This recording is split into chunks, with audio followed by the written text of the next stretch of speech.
नमस्कार, मी LIC agent Popatrao Dhaygude. आज आपण चर्चा करणार आहोत मेडिक्लेम संदर्भात। चला काही उदाहरणांना स्पष्ट करून घेऊया, म्हणजे आपलं अंडरस्टँडिंग व्हायला जास्त लक्षात येईल।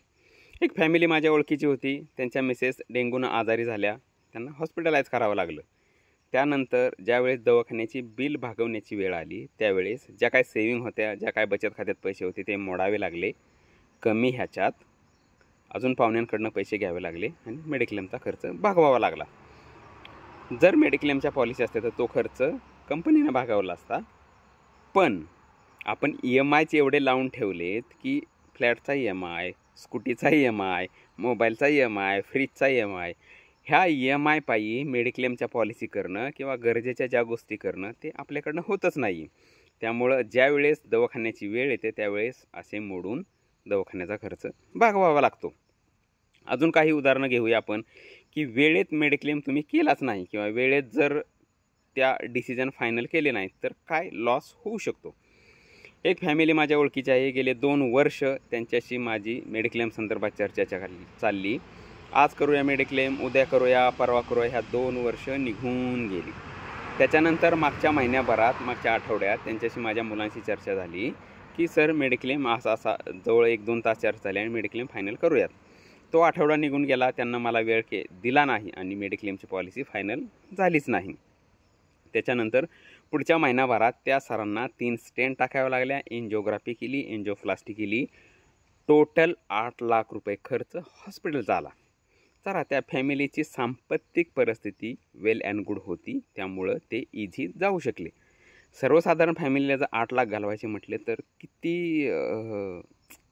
किती नामुष्कीची गोष्ट आहे, तेव्हा किती विचार करावा लागेल की 8 लाख रुपये कुठून आणूयात, किंवा एखादा एकर किंवा जी प्रॉपर्टी असेल तो गहाण ठेवावा लागेल, एवढी परिस्थिती आपल्यावर बेकार येते। त्यामुळं ज्यावेळेस तुम्हाला इन्शुरन्स एजंट सांगेल, मेडिक्लेम एजंट सांगेल किंवा कुणीही सांगेल, त्यावेळेस तुम्ही गरज नाही तरी काही गोष्टी करून ठेवा।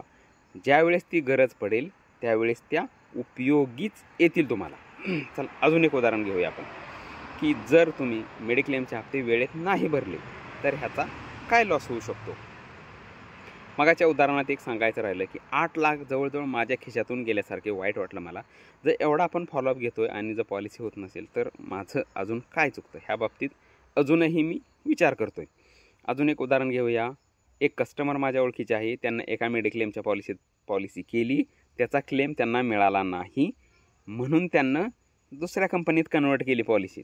त्यानंही क्लेम दिला नाही त्या कंपनीनं, म्हणून त्यांना पॉलिसीचा रिन्युअल प्रीमियमच भरला नाही। त्यानंतर असं काय झालं, असे काय आजार उत्पन्न झाले किंवा अशी काय परिस्थिती उद्भवली की त्यांना ह्या आजारांना मेडिक्लेम कंपनी कुठलीही क्लेमच देऊ शकत नाही। आज कितीही जरी मोठी प्रॉपर्टी असली किंवा किती मोठी जरी संपत्ती असेल तरी जो दवाखान्याचा खर्च येणार आहे तो काहीतरी आपण बचत करून ठेवलेली किंवा काहीतरी करूनच द्यावा लागणार आहे। असं कोण दवाखान्याच्या खर्चाचे झाला ह्या खर्चासाठी 10 लाख रुपये वेगळे काढून ठेवलेत, अशी मी आजपर्यंत कुणीही बचत केलेली किंवा बघितलेली नाही। गेले 5 वर्षात 200 फॅमिलियनचं म्हणजे कुटुंब प्रमुखांचं किंवा त्यांच्या मेडिक्लेमचं नियोजन करताना लक्षात आलं की आपली लाईफस्टाईल बदलली। लाईफस्टाईल बदल चला एकंदरीत विचार केला खेड्यातल्या राहणाऱ्या लोकांचा तर खेडेगावात अजून आजारी पडण्याचं प्रमाण खूप कमी आहे। त्यांना स्वच्छ हवा मिळते, कार्बन डायऑक्साईड हवेत कमी असतो, त्यामुळं त्यांचं फुफ्फुसं चांगली राहतात, अजून ते चांगलं खात असतील ह्यानुसार त्यांच्या आजारी पडण्याचं कमी राहतं। चला आपण व्यवसायानिमित्त सिटीत आलो, जंगलाच्या सिमेंटमध्ये राहतो, आपण काय खातो, कसं राहतो ह्याच्यावर बरीच आपली तब्येत डिपेंड आहे। त्यामुळं मला वाटतं आपल्याला मेडिक्लेमची गरजच आहे।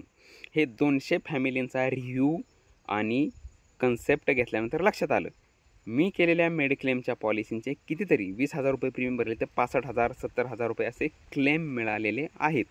जर तुम्ही योग्य क्लेम केला आणि कारणासहित जर चांगली गोष्ट असेल म्हणजे सत्य क्लेम केला तर तो क्लेम 100% मिळतो आणि आम्हीच ते काम तुमचं क्लेम पूर्ण करून तुमच्या अकाउंटला पैसे येईपर्यंत रिस्पॉन्सिबिलिटी जबाबदारी आम्हीच घेतो।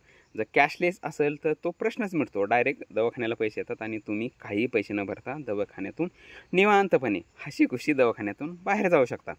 त्यामुळं मला वाटतं ज्या फॅमिलींना मेडिक्लेमची गरज आहे त्यांना त्वरित तो करून घ्यावा।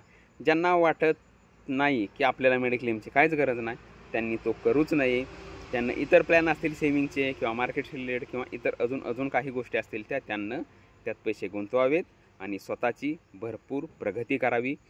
तुम्ही सर्वजण सुखी, समाधानी, आरोग्यदायी राहावं हीच प्रार्थना. धन्यवाद. Good day.